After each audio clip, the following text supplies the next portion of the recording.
This mound of sand is the opposition forces' westernmost front line. It's both defence for Misrata and the springboard for the planned advance to Tripoli.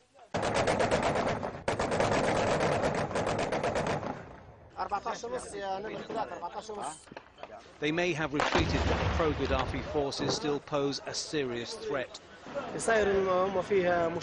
We have spotted Gaddafi soldiers about 1.5 kilometers from here. It provokes an eruption of machine gun and anti-aircraft fire from the rebels and an immediate response from government forces. A Grad rocket hitting close to a rebel position. It's part of regular exchanges of fire at Daphnia. Even though the rebels are outgunned, morale is high. We're basically holding them back.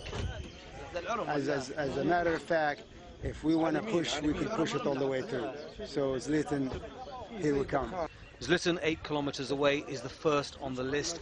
It's held by Gaddafi forces and the next target for the opposition fighters. It's 200 kilometers from the Libyan capital and one step closer to their ultimate goal.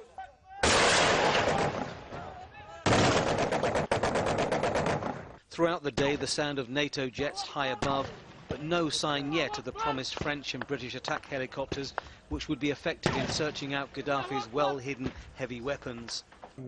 This is a thin line of defence for Misrata, 35 kilometres away from the city, but it's a very thin line, considering that Gaddafi's forces still have tanks and heavy armour and artillery just a few kilometres up this road. They could punch through at any time, and that's a big problem. Attack helicopters from Britain and France would make a big difference here to whether the fight is won or lost.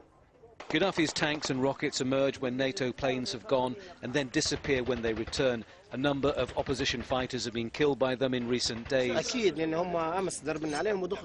were tanks down this road and they tried to attack us. If helicopters were used, they could take them out, and that would help us a lot. But help is on hand. Evidence for the first time of Allied boots on the ground.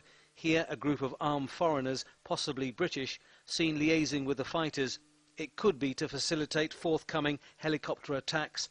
The men left hurriedly when they spotted us. These men are fighting for a new Libya, but even they admit they can't achieve it without the planes and helicopters from NATO. Tony Bertley, Al Jazeera, Daphnia, Libya.